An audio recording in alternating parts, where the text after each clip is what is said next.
This is Christina Barr, and you're watching Black Tea News.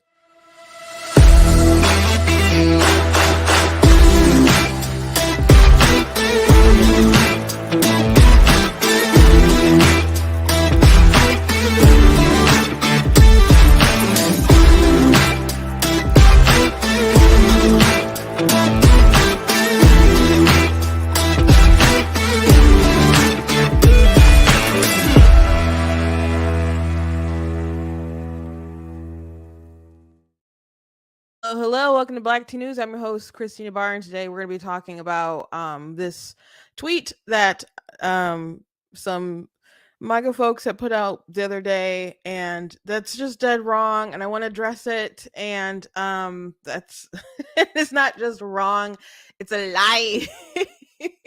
And I have to talk about it. It's grating on my soul, but I want to talk about that. I also want to talk about Gretchen Whitmer in Michigan. The Democrats passed, or they're working to get some things passed, and for energy bills are going to be psychotic and make stuff just kind of skyrocket in prices. But also they've been working to pass some things to repeal back some restrictions on abortion that are pretty disturbing, and but I'm not surprised. I'm not surprised at all in the least bit. And but Gretchen Whitmer put out a particular tweet that I wanted to address because I think it's pretty darn ghastly. So we'll talk about that and some other things as well. But before we jump into it, I want to encourage you guys to go to blacktnews.com, check out different content on my website, different articles, different videos, etc. If you like what I do here, please consider leaving a donation at blacktnews.com/donate, because it costs a stream, run my website, all that stuff. So if you guys can support, I very much do appreciate it. Also, check out different merchandise that we have available at blacktnews.com, different shirts and mugs and so on. You guys can also find my books at the website. If you go to merchandise, there's a banner at the top. It'll take you to my book website, but you can just search my name on Amazon and follow me on Amazon. And thank you to those who have. Also, next weekend is Motor City Comic Con. So if you're in the Metro Detroit area or you like to travel or whatever, I will be there. There'll be a lot of cool guests that'll be there, celebrity guests that'll be there. Mark Pellegrino will be there. He played there's a lot of people will be there, but he's really interesting to me because he started like the Capitalist Party, and he's got some good takes on politics. So I do follow him on Twitter. Not a lot of celebrities do. So I love to get him on and interview him and talk about politics sometime. But I'll be there. My sister will be there. We'll be right next to each other. I'll be selling my books. She'll be selling her art. So hopefully, some of you guys will be in the area and you can come by and say hello. And I'll have 17 books that you guys can pick from, get one signed. But if you can't make it out, you can just go on Amazon. Before I jump into the stories, I just want to say, if you didn't see the post, I didn't have a show yesterday because, well, one, I did. My sister went in early in the morning, like 5 a.m, to have surgery.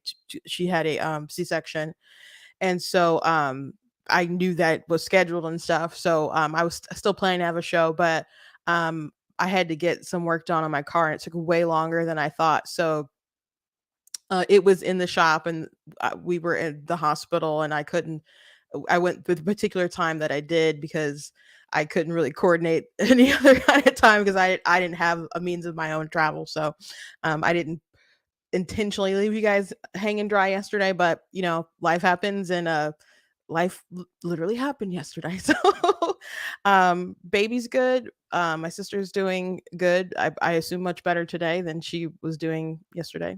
She's recovering. So baby's cute and healthy and happy, and so things are good. I hope you guys had a good day. Without me, we are not going to be talking about the doom and gloom of Middle East stuff today. At least I don't plan to. I might stick something on the tail end, but that's not my intention today. But let's just jump into it. So yesterday, or I guess it was, today's the 3rd, right? Yep, today's the 3rd. So it was yesterday. I saw this tweet from Jack Posobiec, who is the editor in chief of Human Events, and they have some kind of like joint venture with T Post Millennial as well. And so I've followed Jack for a minute. A lot of people found me on Facebook because I had like did a screenshot of one of his posts and posted it, and then like a ton of people started following me. Um but he's had some takes that I found that have been really good that I've agreed with. I still agree with a lot of things he says, but he's like firmly planted in the Trump camp, and that's fine. That's fine. Um, this post here, though, that he made is not true. This framing of this clip, and we will play the clip if you haven't seen it. But Ron DeSantis went on MSNBC. So, before I address that, I just want to say I I've told you I obviously have a preference to someone and plans and bias and other things like that. I've continuously said I want to be fair to everyone though. You can have a favorite and lean a particular way and still want to be fair. Many of you know that I do not like Vivek. I don't like Vivek. I've expressed why. I've written some articles, except made some posts, whatnot. But when people wrote some things that were false about him and tried to say like a particular take on immigration was racist or whatever, I was like, this article doesn't make sense. And I was like, what they were saying was a lie. And people appreciate it, like, oh, we know you don't care for him, but thank you for still speaking the truth. Donald Trump, there were some things that at least two times with you guys, there was some things that he said that were floating around the internet and people just had a short snippet. And I was like, let's go look at the full context together. Because when people just have little teeny tiny videos, snippets, um, a lot of time there's other might be some other context that people have left out that makes the individual look really bad because that's their end goal. And so we went and we watched the rallies. In one instance, it was Trump telling people that they have enough people so you don't have to vote for him. Like, don't worry about it. Like, he said, don't worry about voting. We have enough people voting. Like, watch the polls or whatever. And I was like, that's really dumb advice. And we watched that together to see if there was no, if we watched some more of the rally, that there was some context that made it better. There wasn't any context that made it better.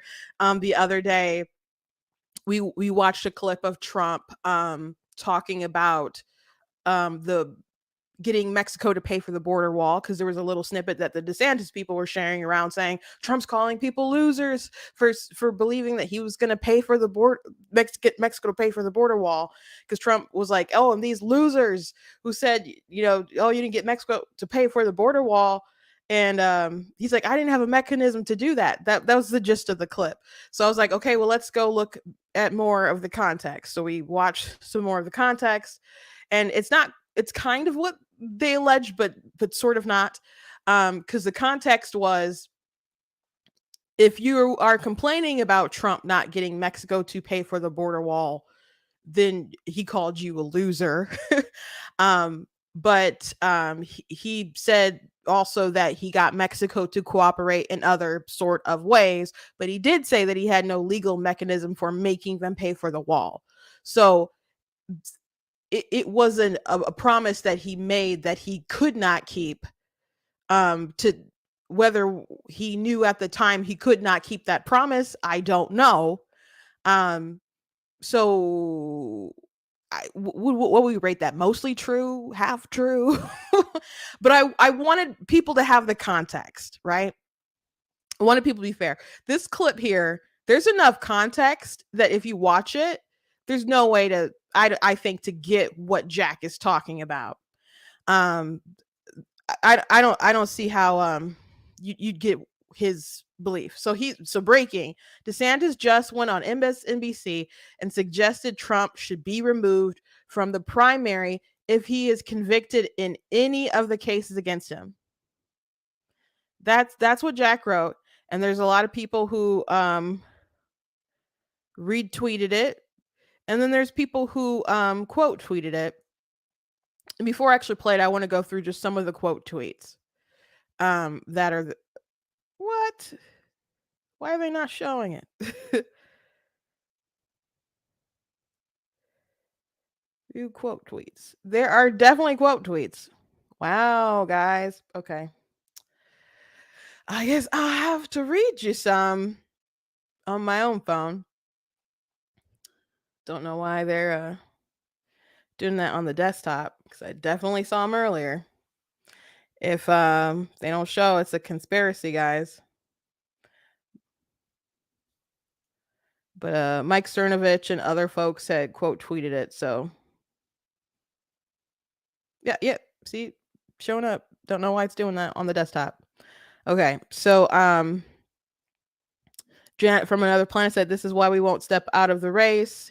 He wants to step in and take Trump off the ballots."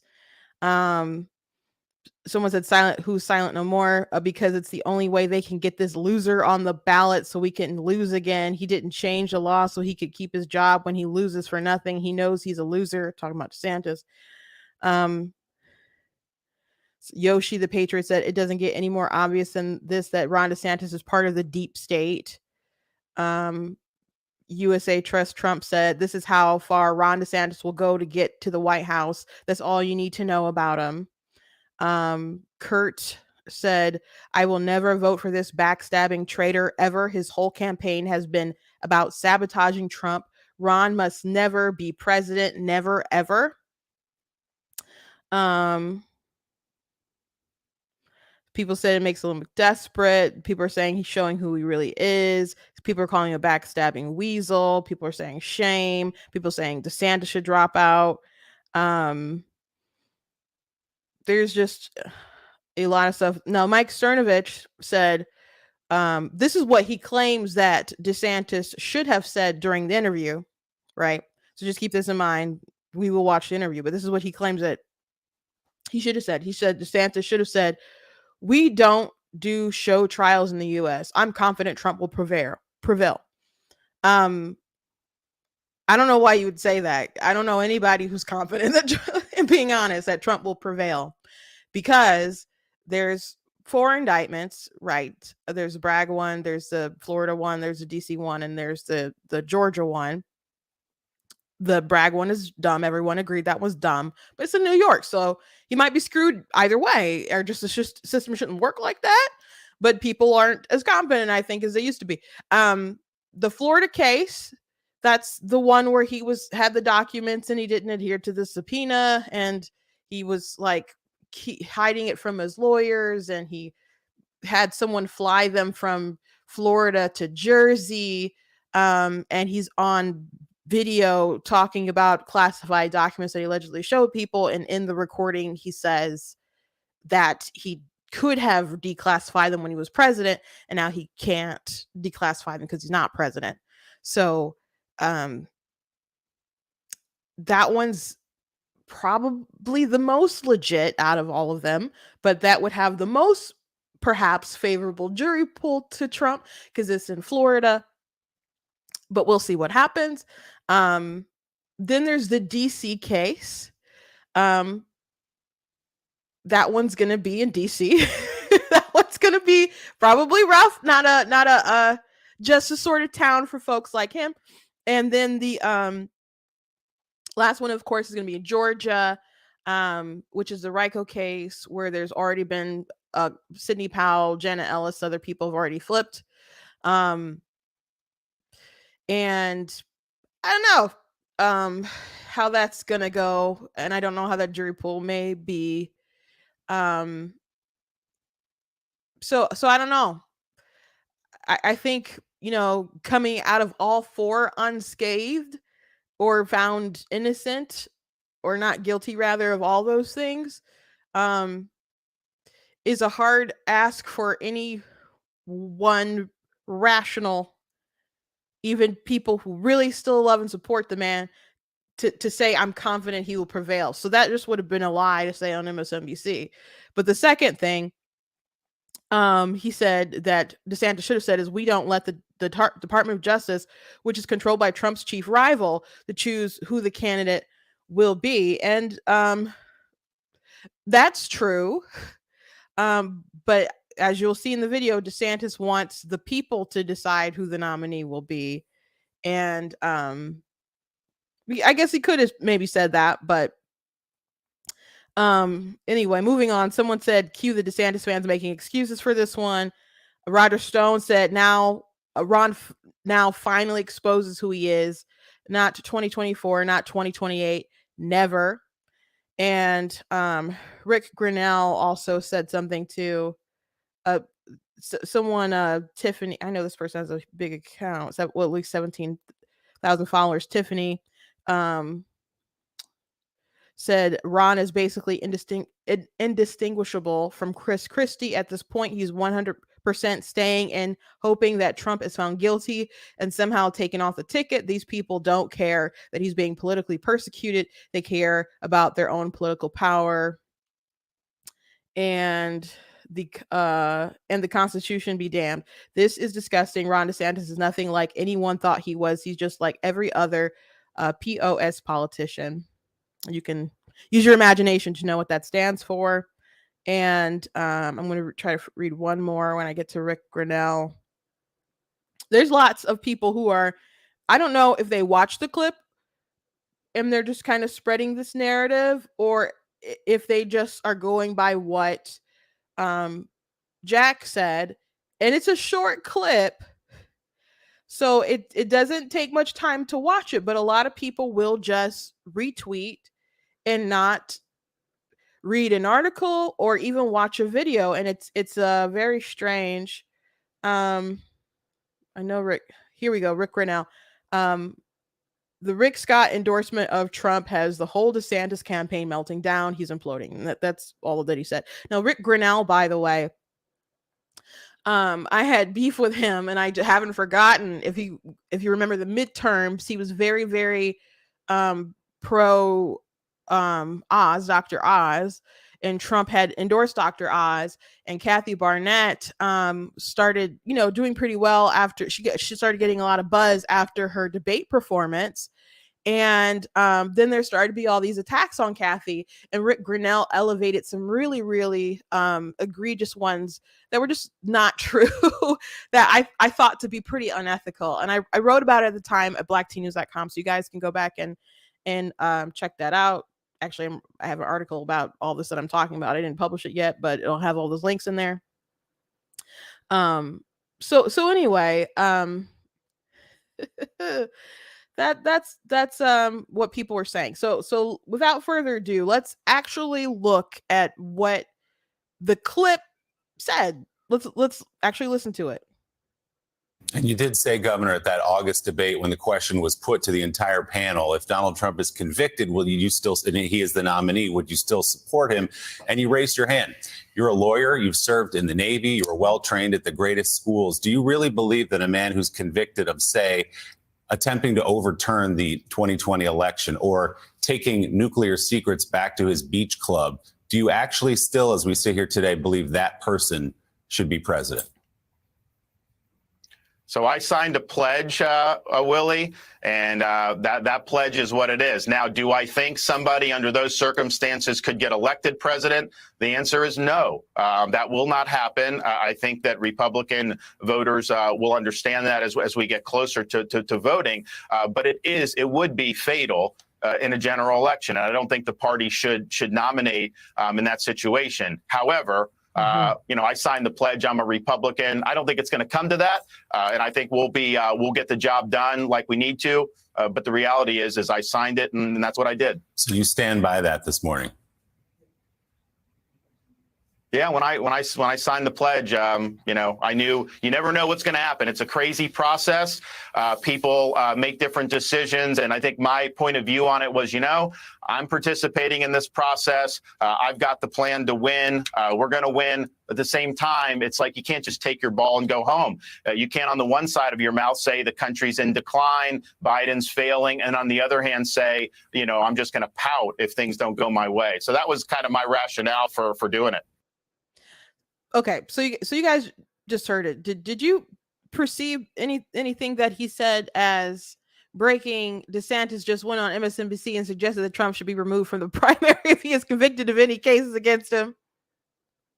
Did you guys interpret that any kind of way? So Jack was people are like, that's not what he said. I think he should get a community note. He said, and he justified it with I don't think the party should nominate in that situation. Now, the party is not Ronna McDaniel and some guy smoking cigars in some kind of dark room, though I'm sure those instances exist. The party is me. The party is my friends. The party are the delegates. The party are the voters. He's saying the voters should not nominate him for the president, as in they should have their say and be like, oh, we can't take that kind of risk.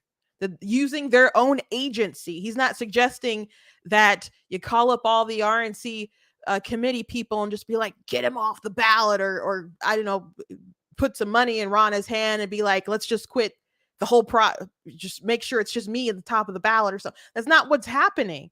And that's not how you would read that situation at all. That was such a stretch.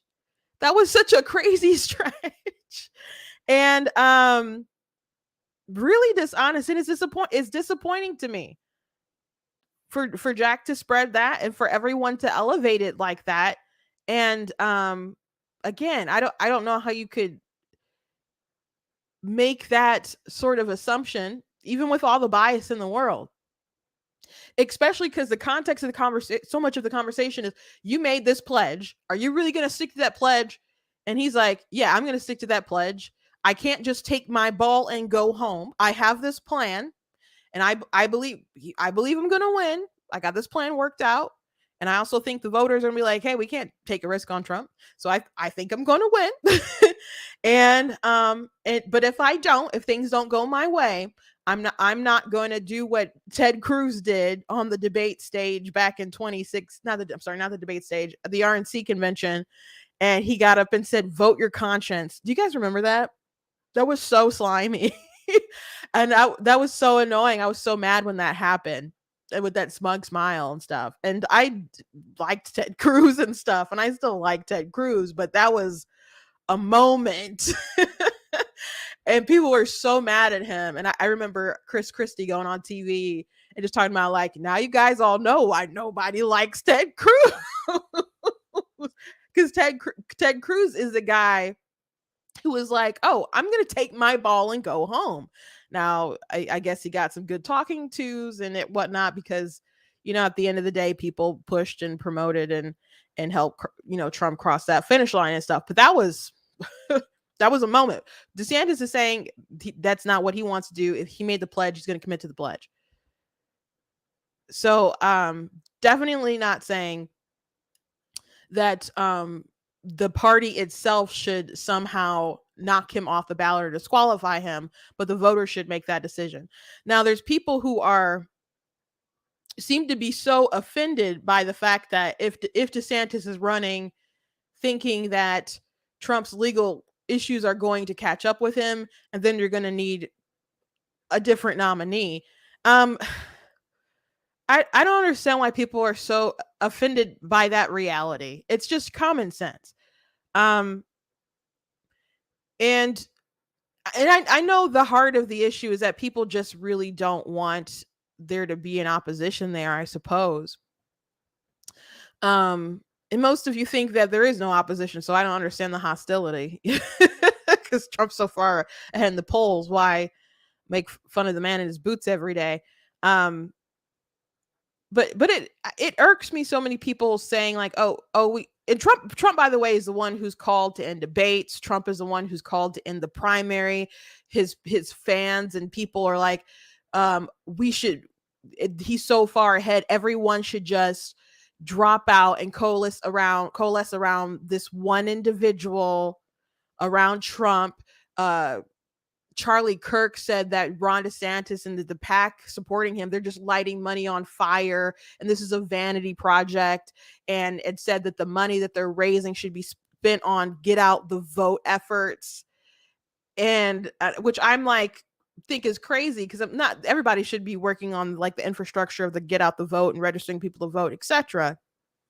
Don't get me wrong, but just because people gave to DeSantis doesn't mean that people are going to go instead give to Trump just because no one else is in the race, because a lot of people are aware of the fact that he's spending a lot of money on, not on infrastructure, not on get out the vote.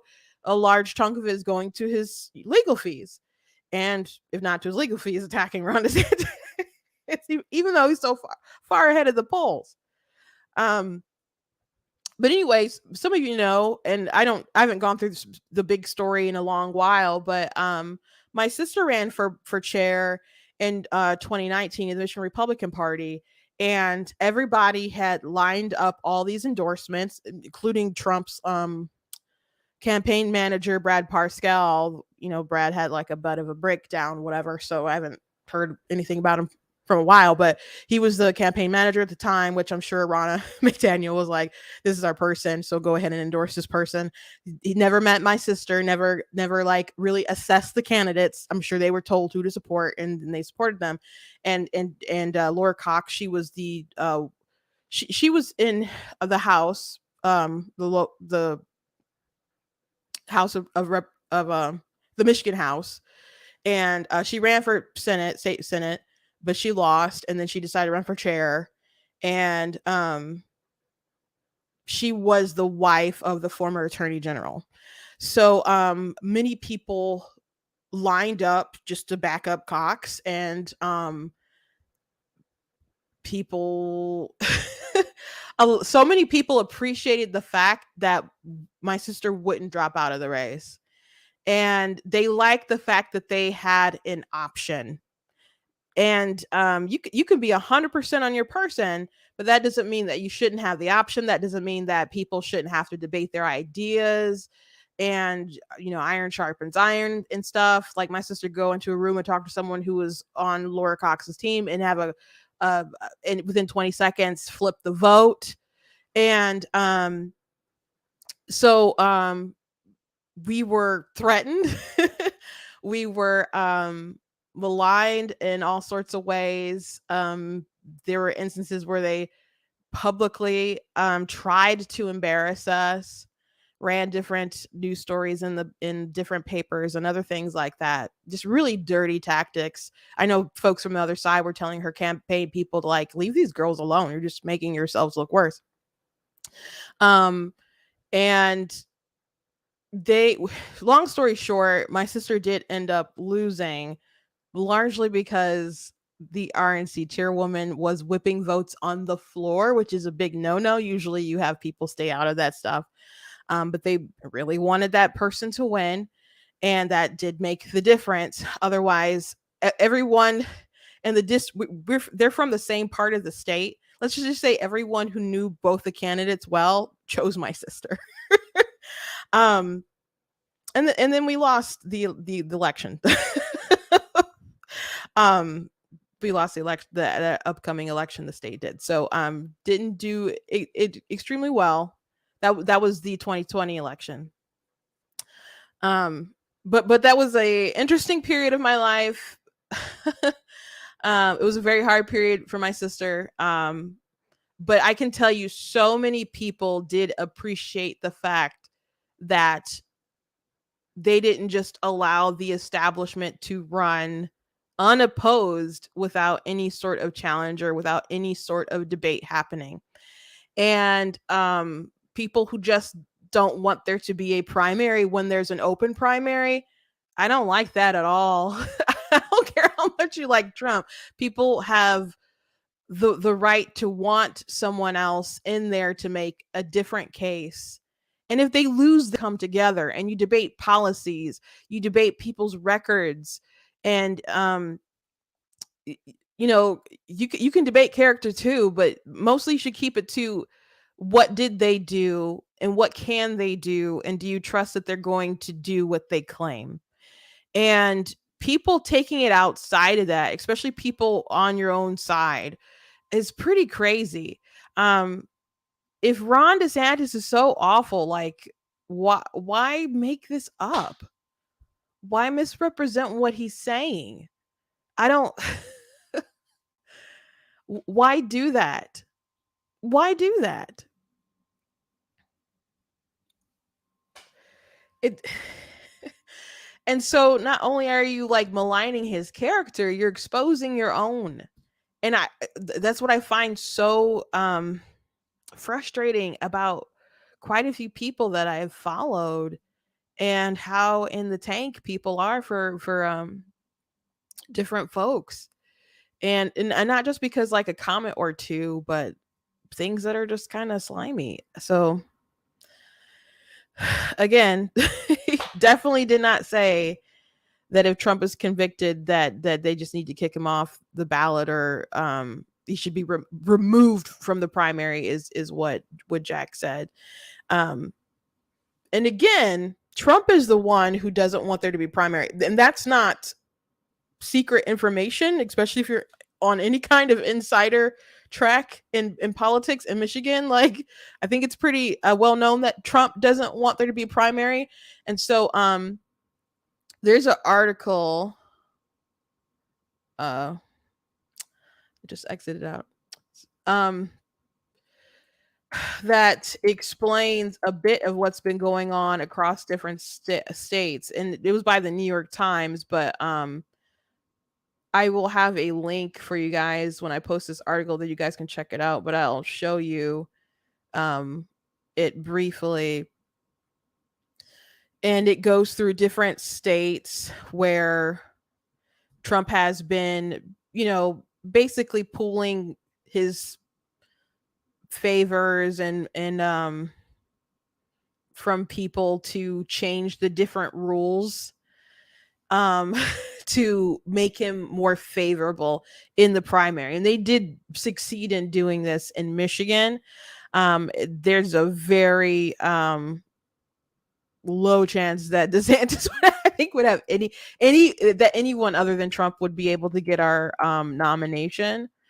Um so I'll read through a little bit of it. Not long after the new chairman of the Republican Party in Hawaii was elected in May, he received a voicemail from none other than Donald Trade Trump. "It's your all-time favorite president, Mr. Trump," told the chairman, Tim Dalhouse. "I just called to congratulate you." The head of the Kansas GOP received a similar message after he became the chairman. The Nebraska chairman had a couple of minutes and a photo arranged with the former president during an Iowa stop. And the chairman of the Nevada Republican Party, Michael McDonald, who had served as a fake elector for Mr. Trump after the 2020 election, was among a group of state party officials who were treated to an hours-long Mar-a-Lago meal in March that ended in ice cream sundaes. Months later, Mr. McDonald's party in Nevada dramatically transformed the state's influential early contest. The party enacted new rules that distinctively disadvantaged Mr. Trump's chief rival, Governor Ron DeSantis of Florida, by effectively blocking the super PAC he relies upon from participating in the state's new caucus. Mr. McDonald has tilted the rules so significantly that some of Mr. Trump's opponents have accused the party of manipulating the election for him and have mostly pulled up stakes in the state entirely. As Mr. Trump dodges debates and is regularly seen on his golf courses and branded white polo shirts and red MAGA hats, it can seem that he is bypassing the 2024 primary fight altogether. Oh, sorry, entirely. He has done relatively a few public campaign events until recent weeks, but Mr. Trump and his political team have spent months working behind the scenes to build alliances and contingency plans with key party officials seeking to twist the primary and delegate rules in their favor. It amounts to a fail-safe in case Mr. DeSantis or anyone else scores a surprise victory in an early state. And it comes as Mr. Trump faces an extraordinary set of legal challenges, including 4 criminal indictments that inject an unusual degree of uncertainty into a race. Mr. Trump leads widely in national polling. They've rigged it anywhere they thought they could pull it off, said Ken Cuccinelli, a former Trump administration official who founded Never Back Down, the pro-DeSantis super PAC that was essentially ousted from the Nevada caucus. The maneuvering is a type of old-school party policies that Mr. Trump, who cut his teeth in the machine politics of 1970s and 1980s New York, relishes and knows best. Personal calls and chits, gland handling, relationships, and reprisals. Advisors say that in contrast to some tasks, getting him to make those calls is a breeze. Plus, the seemingly arcane issue of delegate accumulation, tallying up formal support in the states to secure the nomination at a party convention next summer is deeply personal to Mr. Trump after he was outflanked in exactly this fight in 2016. Then a better organized Senator Ted Cruz of Texas worked Trump's skeptical state parties to win a more delegates, even in some places where he had lost at the ballot box. Mr. Cuccinelli was one of Mr. Cruz's top delegate hunters at the time, now surrounded by a more experienced team and the authority of a former president with loyalties entrenched nationwide. Mr. Trump is doing to Mr. DeSantis exactly what he once accused Hillary Clinton of doing to Bernie Sanders, bending the system to his favor. Mr. Trump's backroom campaign reveals the extent to which he has become the establishment of the Republican Party. This is the kind of stuff that's not talked about in the news, said Scott Goldman, the chairman of Tennessee Republican Party, was invited to speak briefly in private with Mr. Trump when the former president visited his state this spring. This is important stuff. It is ultimately about making sure your person is a nominee. In presidential primaries or caucuses, voters casting the ballots is only the first step. Those elections determine the individuals called delegates who go to the national party convention to formally choose their party's nominee. The rules each state uses to allocate delegates and bind them to particular candidates can shift from year to year, and the people in charge of those rules are otherwise obscure state party officials. Wooing those insiders can be crucial. Among those who attend the Mar-a-Lago dinner in March was Alita Benson, then executive director of the Nevada Republican Party. Now she is Mr. Trump's Nevada state director. At one point, Mr. Trump's campaign warned state parties nationwide about the legal risk of working with super PACs. In the past, super PACs have generally been allowed to organize and advertise in both primaries and caucuses, but in Nevada, a new rule was enacted that barred super PACs from sending speakers or even literature to caucus sites or getting data from the state party. The unstated goal to box out, never back down. Alex Lachin, who oversees Mr. Trump's every state operations, called the Nevada party's moves especially sweet. He noted that Nevada is a state where his super PAC's largest donor, Robert Bigelow, lives and where its chairman, Adam Laxalt, just ran for Senate. Not only is it a strategic victory, but it's also a moral defeat for always back down, Mr. Latcham said, purposefully inverting the group's name. Advisors to Mr. DeSantis, known for his bare knuckle tactics in Florida, have complained about the imbalance in the playing field. I don't think they play fair, said James Untermeyer, Mr. DeSantis' campaign manager. Mr. Cuccinelli accused Mr. Trump of hypocrisy. No one has tried to rig the rules like Donald Trump has been doing here at least a very long time, he said, and no one has ever done it who, in other circumstances, companies about the rules being rigged. Then complained about the rules being rigged. Mr. Latcham called the sour grapes on behalf of less sophisticated candidates or their organizations. Well, let me increase. There we go.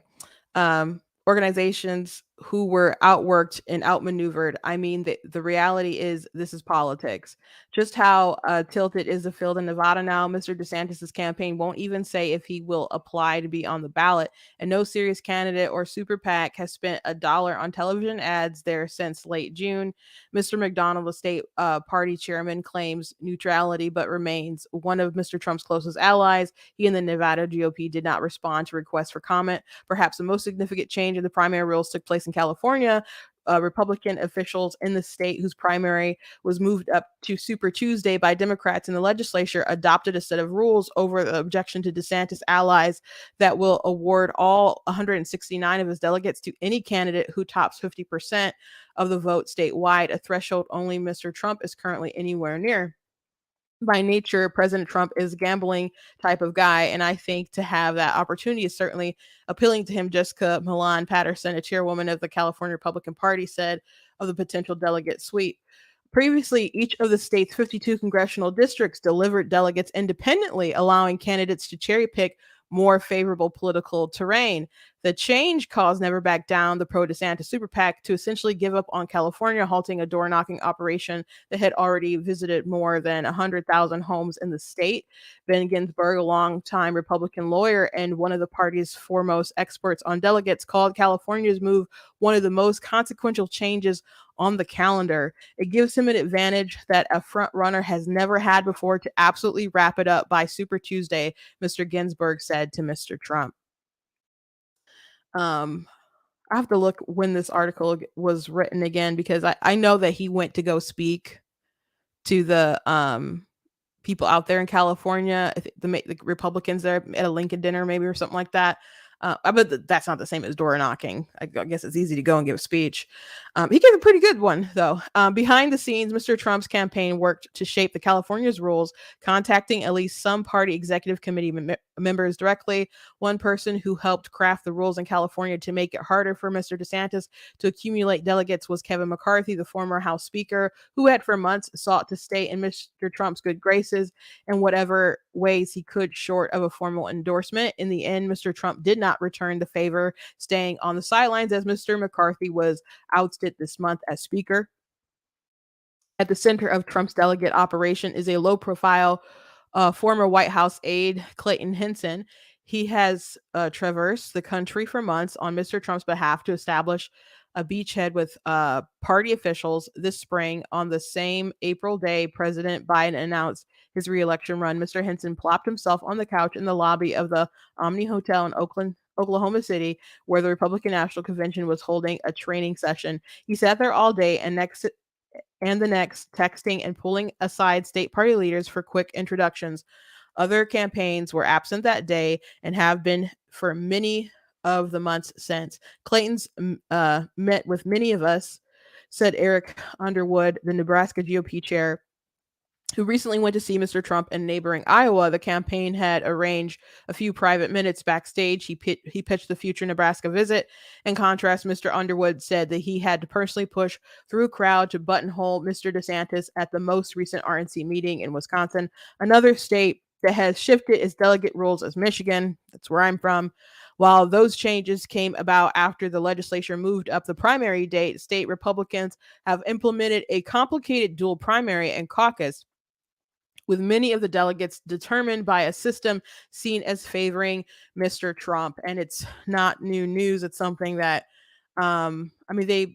September is when they voted to solidify this. So this article must have come out like September or something. And I heard about it ahead of time. They want to make sure that the primary basically doesn't happen, that they're going to basically get in his favor was the language that,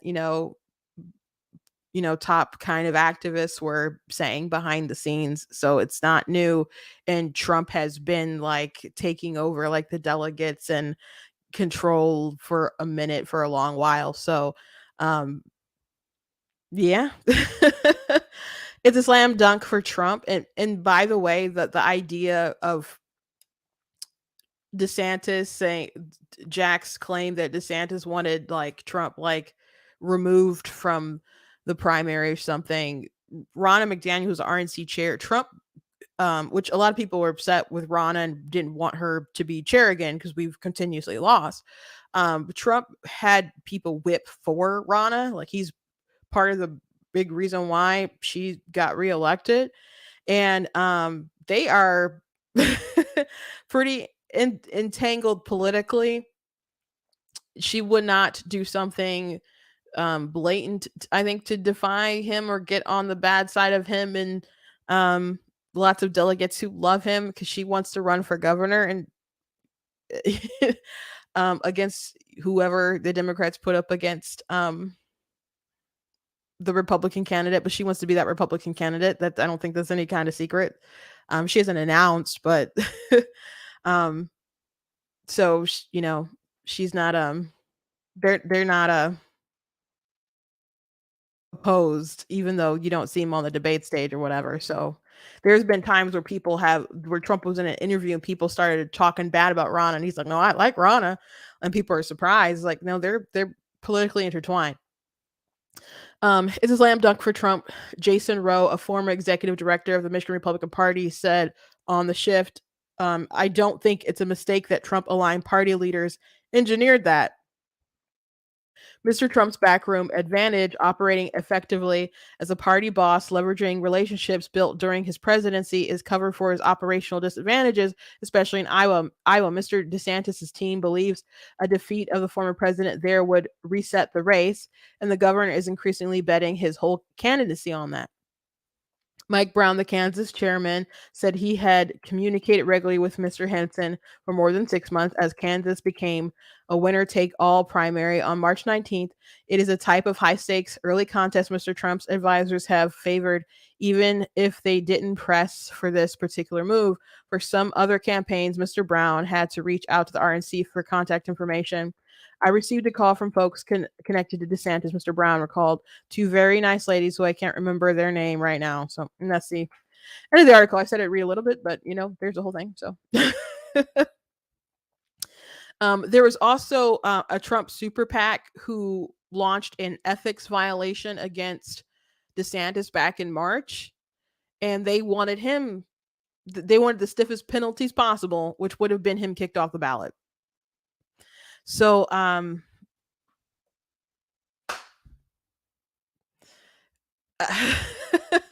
this is a very weird accusation from Jack Posobiec. It's a very weird accusation. It's not weird. It's just this is dishonest. But if you have beef with what you think DeSantis did, you have to have beef with what Trump is doing. And probably many of you hearing the article are probably like, Trump's just playing the game. It's politics. Sure, I guess. He's aligning things in his favor, just like the Democrats did with the ballots. With curing the ballots and other things like that, people what people do with gerrymandering and other stuff like that. People do play, move the board, arrange the board so they can win the game. So it's easier to do when you've been like the focus of the party for so many years, since obviously since 2016, but really since he came down the escalator in 2015. But of course he had more opposition back then, but since becoming the president, and he's it's not just that he was the president. There people like that he's a celebrity, and there's different people. A lot of people have made money on Trump's name, on his popularity. And then there's a lot of access. People like going to Mar-a-Lago. People like, all that stuff. So there's a lot for people to lose if he's not the nominee. And I don't just mean our country. Like, if he doesn't win the presidency, like, but I don't know, if he loses, people could be like, oh, it was all cheated. So people could still like grift off that for a minute. So, but it would be probably for people milking it off of Trump. It would be worse if he lost the primary than if he won the presidency. I mean, won the nomination and then lost the presidency to Biden, because they'll just say that, they rigged another one, I guess, but they could still continue on with the same narratives that they've had for a minute. So just don't lie. Like, seriously, just keep it just keep it clean. Just keep it clean. Seriously. If DeSantis is biding his time, assuming that Trump will be an unviable candidate. I mean, that was his pitch anyway, that he'd be unviable. But if he becomes more unviable due to his court cases, again, that's a common sense take. You're really going to be ticked off at him about it. Like, what is the goal? Like, DeSantis aside, if you're a voter and it becomes clear that he's gonna be convicted, if he's convicted like in the, I don't know, DC case, and he's not have time to overturn the conviction. And the Georgia case, they're going to film that. That's going to be like live or whatever, at least what they're planning to be. So if there's a chance that there's not going to be the hype that there was around the mugshot and people getting the IA generated, rap music with they had with Trump rapping and stuff and the t-shirts and all that stuff. If all that starts to fade and it just really looks like we're going to take a loss in the general election, are you telling me that you wouldn't vote for someone who is perhaps more viable for the sake of winning? Do you just want Trump to win, or do you want to beat Biden and win the presidency and for your kids and stuff? Is it just about retribution, or do you have some kind of optimism to stop the decline of our nation? Because if you're there's people who are never Trumps, and I didn't appreciate those people. But there are people who are only Trump, and that I don't understand, because you know how bad Biden is. So if you're saying it's got to be Trump or it's over, that doesn't make a lot of sense to me. And I understand a lot of people's affection toward Trump, but do you really think that him and DeSantis are that distinctively different that it would be worth Biden winning or whoever the heck they might replace Biden with? So anyway, that's I guess all I got to say about it. I've talked about it for a minute, basically the whole hour. So before I let you go, let me talk about this Gretchen Whitmer tweet. So they Prop 3 passed in our midterm election, and it made abortion not just abortion, but reproductive freedom or whatever, a constitutional right. And it was all things regarding sex. I mean, all things, well, not specifically all things regarding pregnancy, including abortion, miscarriage management, a bunch of different things. I can't remember all the things they said, but they were like,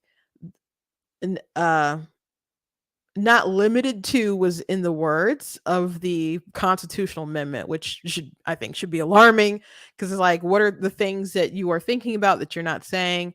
Something that is related to pregnancy is I don't know, sex. So there's that. There was different prosecutors are like, there's some things that could go really wrong here, even like with sex education. You could basically bar like parents from really having a say in a lot of things that go on. But they ignored it. They said a lot of the things that people were warning about weren't true, etc. Blah blah blah. Even some of the alarm bells we were trying to sound about some of the abortion stuff that would happen. People are like, oh, you guys are crazy. That's not going to happen, blah, blah, blah. So even though Democrats in the House, who've always been a minority, tried to get some really radical stuff passed before. So they swept during the midterms. So you have governor, AG, Secretary of State, House, and Senate. Our Supreme Court, it's left wing, totally left wing. So the Democrats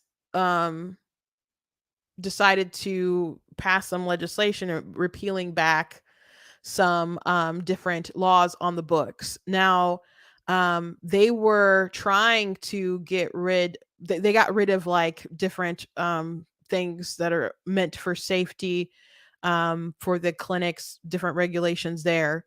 They think a lot of these things are redundant or whatever, but they're just supposed to be in order to, it's a terrible thing, but at least make sure the women are as safe as possible. There have been women who have died in the clinics in Michigan, and those clinics have had to be shut down. So it's not unreasonable to have restrictions on matters of life and death. It's literally a life and death situation here. But they wanted to get rid of 24-hour waiting periods, which are about informed consent laws. Like, oh, you're thinking about having an abortion, will take 24 hours. Here's some information about the procedure, etc. Now, I don't, from my research or whatever, and like going on the sites to see, like, I don't think there's a way that you really have to prove that you actually read it and understood it all. But I mean, I've never been in a clinic about to have an abortion, but going online, looking at through the stuff, I don't see that how they make sure that you actually comprehend and what and actually like read through it all. Like you have to click through it or whatever. But um they wanted to get rid of different informed consent laws, and they also wanted to get rid of restrictions with like Medicare and other things like that. And the only reason why they couldn't succeed in what they wanted is because there was one Democrat of, it was like a party line vote. There's one Democrat from Detroit who was like, that's too far. I think we should at least have 24-hour wait periods. And so I wonder if they will try to make her life a nightmare and maybe get her replaced for that, because the abortion advocates were like, no, we need to get rid of all these things because they argue, one, it's unconstitutional, and they're kind of right, honestly, because of what's passed. There shouldn't be that restriction there. So you might be thinking, well, that's awful. That's what the people voted for. I don't think they knew that they voted for it, but I don't know how you can argue that they don't have a right. They don't have a good argument that it's unconstitutional, because we did just change the Constitution. It's pretty radical. I think there's a lot of different repercussions that have not manifested yet that could happen because of what was passed. But yeah, they wanted to not even have 24-hour waiting periods, because they're like, this is just an unnecessary obstruction to reproductive freedom and access. And they're even saying like for Black women too. Let me see if I can find the quote. Which is just wild to me how specific they're like, no, we need to get rid of 24-hour waiting periods for Black people. Uh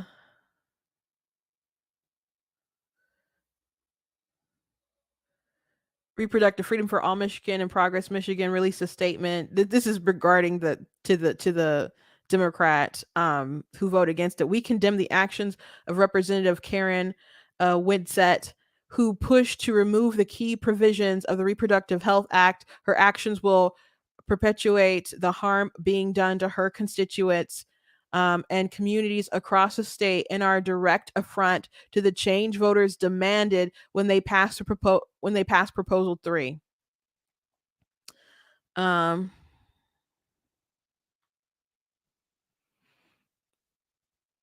So that's pretty messed up. That they don't even want there to be 24-hour waiting periods for women. The Turnaway study, which the Democrats and pro-choice people like really pushed out in the atmosphere, which was a lot of mechanisms or things that were wrong with it that you could argue against, but they were saying that women don't regret abortion, et cetera, blah blah blah. But something that they didn't really push and promote is the fact that the study also showed that women who are denied an abortion also don't regret not killing their baby. So and like about a third of the women don't have regrets after like the first week. So if we could just stop women and like a third of them after turning them away just would be like, oh, I'm glad I didn't kill my baby. Isn't it work? Like if 96% of women ultimately don't have regrets getting from not having the abortion, wouldn't it be a good thing to not allow them? And I think since women will say that they don't regret it if they have one, or they'll say that they don't regret not having one, it speaks to a lot to how people cope with whatever situation they go through. But since abortion does take a life, I think the best way to maximize most liberty is to obviously not kill that human being. So pretty remarkable. Yeah, they're condemning her, this Democrat, for just saying, hey, I don't think we should get rid of like waiting periods. And I think the Medicare thing as well. Let me see if I can find that quote about, there was a quote from, maybe it was the ACLU. Uh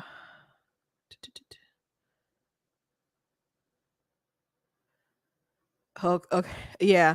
The House had this is from the Detroit News. The House had approved a watered down version of the Reproductive Health Act that lacks key policy reforms that are both desperately needed and widely supported by voters across the state, said a statement from the abortion rights supporters, including the ACLU of Michigan and Planned Parenthood Advocacy of Michigan on Wednesday night.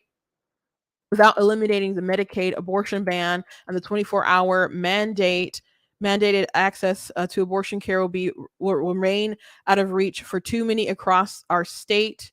The statement said, barriers like these make abortion care more difficult to access and often have disproportionate impact on Black and brown people working to make ends meet, rural residents, and other marginalized communities.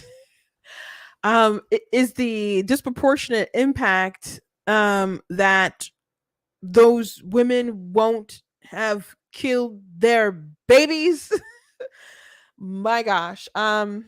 There's really obsessed, man. Really obsessed. So that brings me to Whitmer's thread here that I want to share with you guys that I find particularly egregious, but that's just how she rolls. There are so many people who have, diverse opinions on abortion. And oh, that's the wrong page, sorry. And there are some people who feel like, it's a terrible thing, it's a tragedy, but it's a necessary evil because of different circumstances that a woman may find herself in. Therefore, they just need to keep it legal sometimes, and out of reasons they deem to be compassionate, or whatever. Then there are people like Gretchen Whitmer and many abortion advocates who are gleeful about it, who push it like they are evangelizing it, who see it as a ministry. And that's the vibe I get from people like Gretchen Whitmer. Now, keep in mind that Gretchen Whitmer vetoed money out of the budget that people wanted to go to pregnancy crisis centers that get help with diapers and all sorts of different things. In June, my church did a drive where people donated, bathtubs and clothes and diapers and wipes and all sorts of different things. A lot of women will say that, the cost of having a baby is factored into part of the reason why people get abortions. So people know that there are the resources out there, that people want to help you. Perhaps that would convince people to not do it. So there are these clinics, but you have Whitmer who wanted to defund them. You have Elizabeth Warren, who's so upset that in her state that pregnancy crisis centers outnumber abortion clinics 3-1. Why would that upset you? Why would it upset you? Keith Ellison attacked pregnancy crisis centers and stuff, and they hate these places. And Gretchen Whitmer also vetoed money that was supposed to go toward advocacy for adoption over abortion. They don't want there to be less of them. Is this the gist of it? If a woman wants one, they're just like, okay, let's just usher you in to the butcher shop here. They don't want to sit down and be like, okay, no, you really shouldn't do this. And if we think it's a necessary evil, if it's still an evil, we should not allow it to be option A or B or C. It should be, okay, this is the last resort. and I'm going to empathize with you, and allow you to commit this last resort. But it needs to be something that we have exhausted every single other option, and not just something that you should be able to decide one day that you need one, and immediately go into the clinic without even 24 hours. Right? But that's not what Gretchen Whitmer wants. So she wrote a thread really. Michigan, something amazing is happening here, and I need to tell you about it. We're making major moves when it comes to reproductive freedom, which by the way, with abortion, reproduction has already happened. That's why you're pregnant. It's such a sketchy way of just talking about abortion. It's so sketchy. It's not easy to convey just how big this is, but I'm gonna try. Back when Roe v. Wade was repealed, it was a huge blow to reproductive rights. We took immediate action, launching a lawsuit to help keep abortion legal in Michigan. Thanks to our fierce advocates, we kept it legal. Yeah, they wouldn't even like our attorney general was like, I'm not following the law. I'm not going to have anyone from my office follow the law. I'm not going to divert funds to it or anything like that. It was like, yeah, they would not follow the law in the books. Then came Prop 3, the effort to codify reproductive freedom into Michigan's constitution. Again, Michiganders took action and overwhelmingly voted to protect abortion access. This was an amazing feat of determination, diligence, and hard work. They outspent us like crazy, and they lied through their teeth. This brings us to today. These same fierce advocates and fighters came together and passed a package of legislation that doesn't just protect reproductive freedom, it expands access to women across the state of Michigan. We went from almost losing access to abortion completely, to fighting to keep it legal, to now making it more accessible to millions of Michigan women. Okay. That's a big death toll there. There's still a lot of work to do. We need more done to protect and expand access for our most vulnerable communities and communities of color. And I'm going to keep fighting like heck to get it done. But in this moment, let's celebrate all we've achieved. So thank you, Michigan. Thank you to the tireless activists, members of our legislature, and voters who have done so much to protect the people of the state. Let's keep working to make Michigan a place where people can control their own bodies and get the care they need. And she had the audacity to type that while being one of the most tyrannical people in the country during COVID. And she agreed, and our AG agreed with the mandates from Biden. They agreed with the OSHA mandates. They don't care anything about your body autonomy. That was a crazy. Do you understand how crazy it is to live in this world knowing what happened in 2020? And that these same people who are so tyrannical about that want to come out and preach like, you got to have a right to decide what to do for your body, when they don't believe it. They just want to protect abortion. They just want to protect abortion. So the thing that really, the whole thing is just gross, especially her gleeful attitude about all this stuff, because we are talking about abortion ends the life of your offspring. No matter how you feel about it, that's just a fact of reality. This tweet here about the vulnerable communities and communities of color, this is called eugenics. It's called eugenics. Why do so many of these people feel the necessity to particularly call out communities of color when addressing this conversation? Especially knowing that Margaret Sanger was a eugenicist and she wanted to limit the population of the poor and minorities, etc. That's what she wanted. Now, she thought we would largely do that through birth control and other stuff. She wasn't into abortion as much as Gretchen Whitmer is into abortion. But the people who took it over certainly were, and they were also eugenicists as well. Alan Guttmacher was also a eugenicist. So people always act like folks like me are exaggerating, or I don't know, when we mention that there's a disproportionate amount of Black people or minorities in general, but particularly Black people, were killed by abortion. In Michigan, 56% of abortions kill Black babies. We are 14% of the population. When COVID was like taking out black people. I was taking out a lot of people, but they're concerned about the amount of black people taken out. They said it was a crisis. They said racism was a crisis in an emergency, a state of emergency. And how they are wording things, we're just like, are you saying that our nurses are racist? Instead of addressing like different core morbidities that are perhaps attributing to that, like, different blood pressure and weight and other things like that. They're just like, it's got to be racism because it's obviously how we're treating our black people.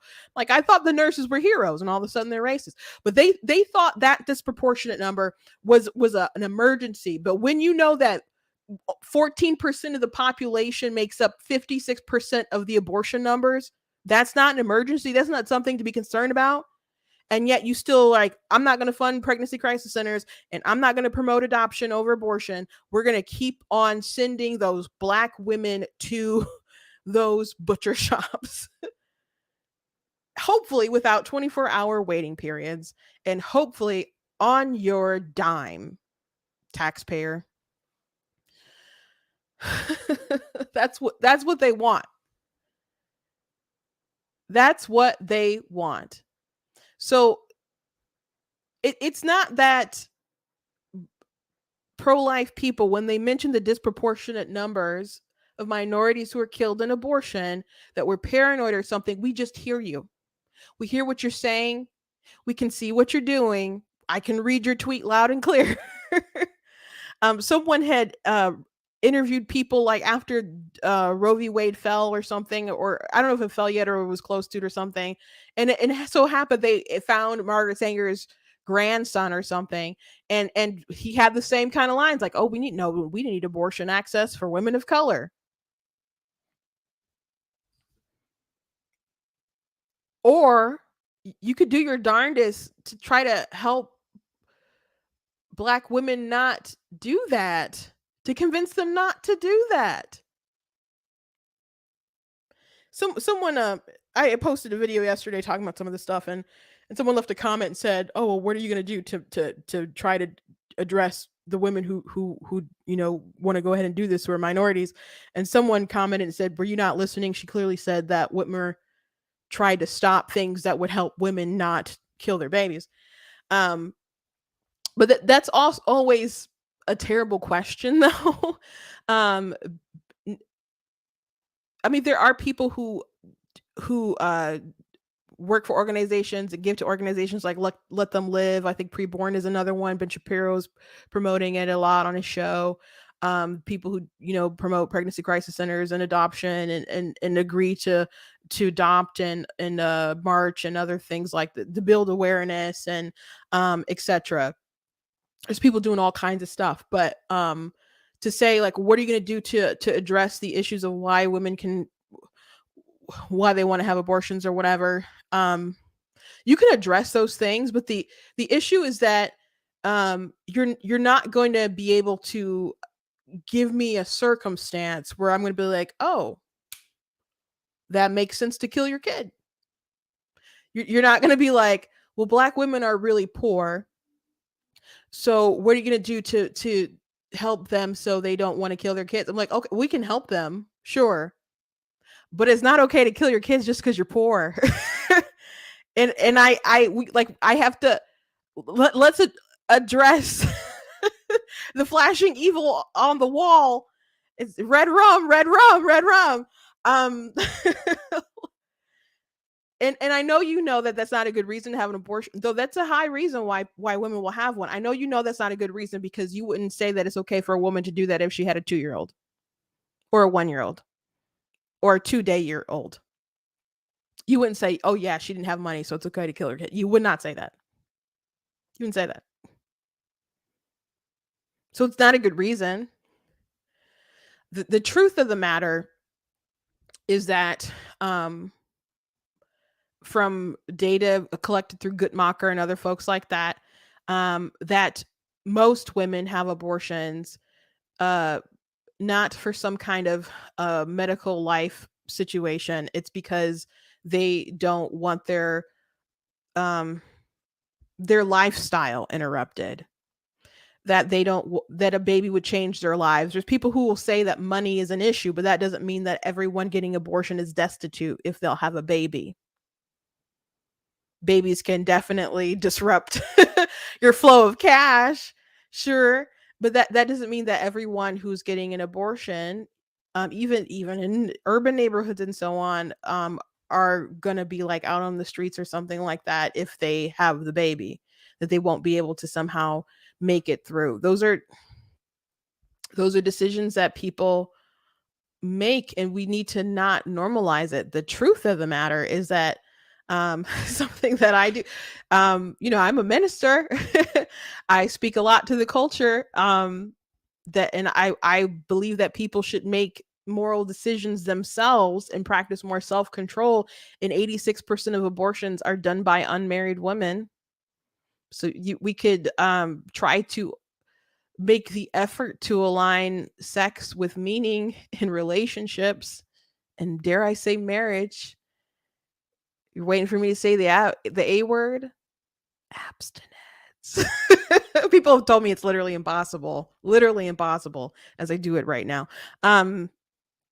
Yeah, but it's funny, after Roe v. Wade was overturned, people are like, we're gonna starve our boyfriends with sex and go on sex strikes, and then boys and guys were like getting vasectomies and all kinds of different stuff. I'm like, oh, so y'all can do something about that, huh?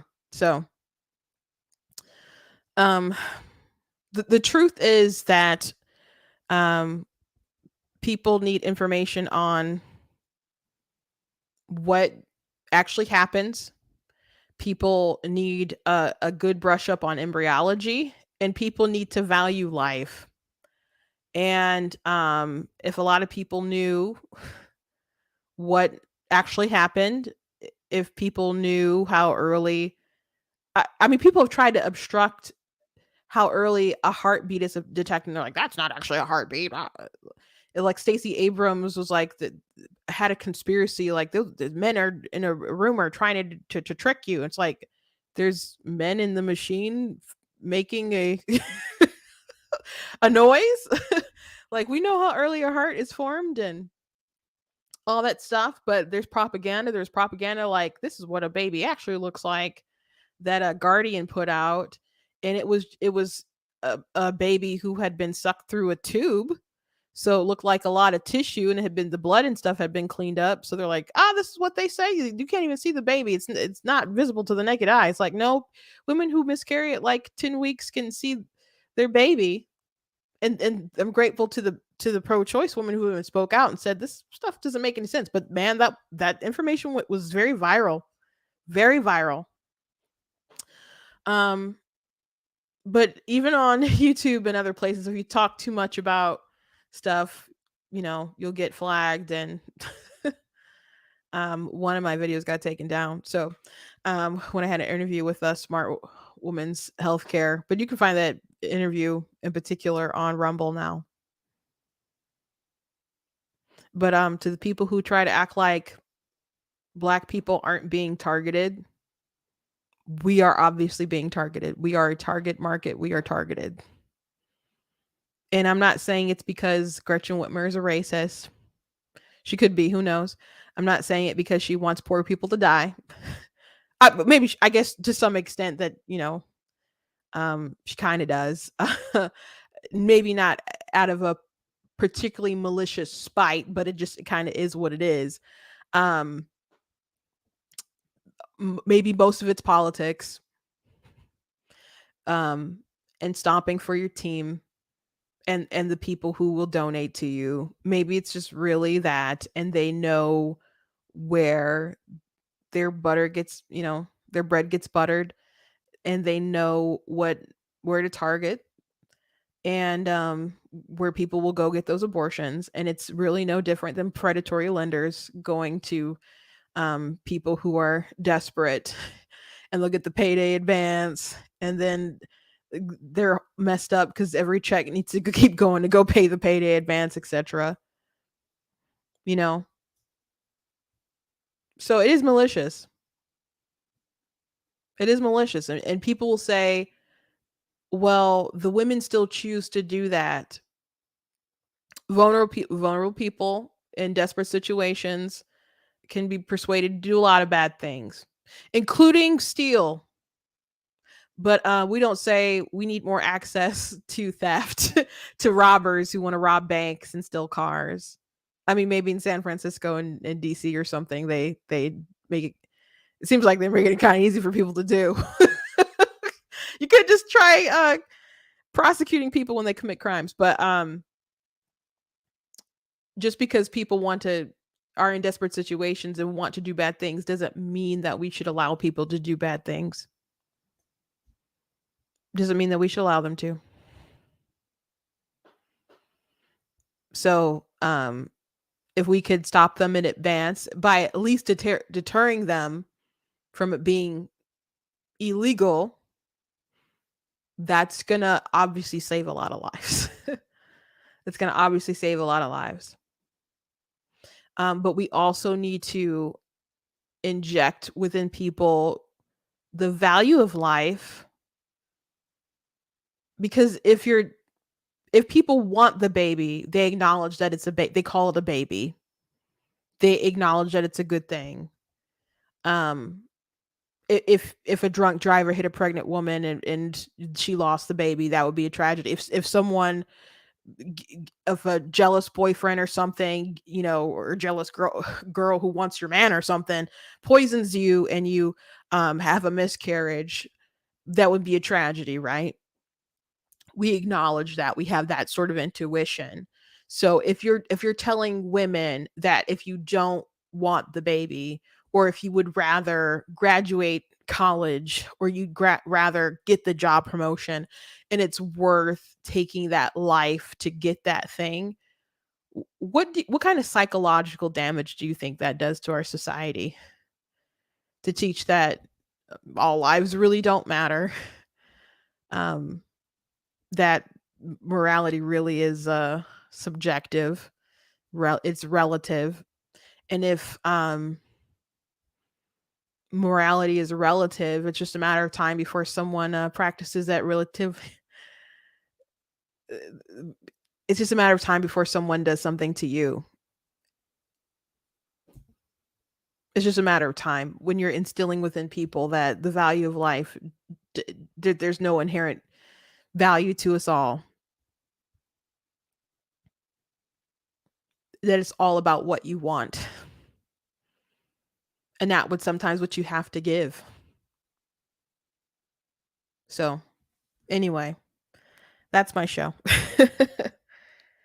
That's my show. I hope you guys enjoyed it. Please go to blacktnews.com, check out different content on my website, different articles, different videos. If you like what I do here, please consider leaving a donation at blacktnews.com/donate. It does cost to stream, it costs to run my website, all that stuff. So if you guys can support in that way, I do very, very, very much appreciate it. Check out different merch that we have at the website, different mugs, different t-shirts, and so on. That does also help as well.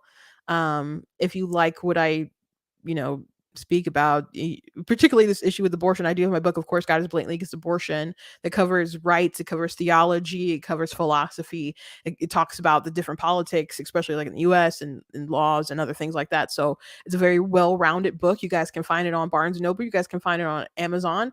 If you go to my website, it's the landing page, so it's very easy to click on it and get the link and stuff. But you guys can learn more about it. I have 2 nonfiction books. That's one of them. The other one is a book called Slay Your Fear: How to Overcome a Spirit of Fear. There was a commenter on one of my posts. It was totally unrelated to religion, but they asked me why I believed in God. I'm not going to go through that today, but if they happen to be watching, I just want to let you know that I didn't forget about you, and I was going to make a special video addressing that.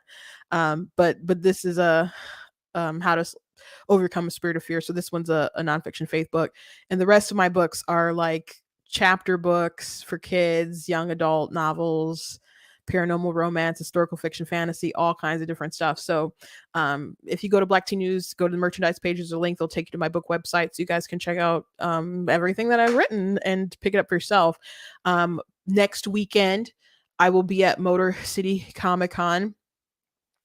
So that's Friday, Saturday, Sunday. So that's the 10th, 11th, 12th. And so I will be at the very, very far end of Artist Alley in row H, I think it is, the last one up against the wall.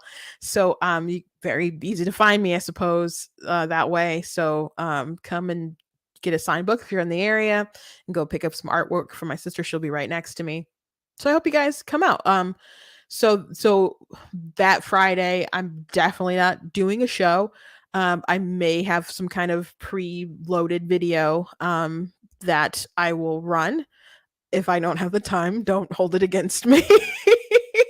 And I'm not sure about Thursday, next Thursday. We'll see. I'll let you know ahead of time, but I'm not sure if I'm going to do a show next Thursday either. But Friday, if there's something, it won't be live, but you can still watch it. Give it the view. I monetize, so that does help when you watch. So any other announcements? My sister is having an art showcase on December the 2nd in Oakland County. You can go to tinastexporters.com. Tina is actually the one who did the artwork for my book cover here. So she did a fabulous job. So she has a ton of like mini portraits and paintings and stuff, but she's gonna have like bigger ones that she's selling at her showcase. So if you're in the area, I appreciate if you come and support my sister.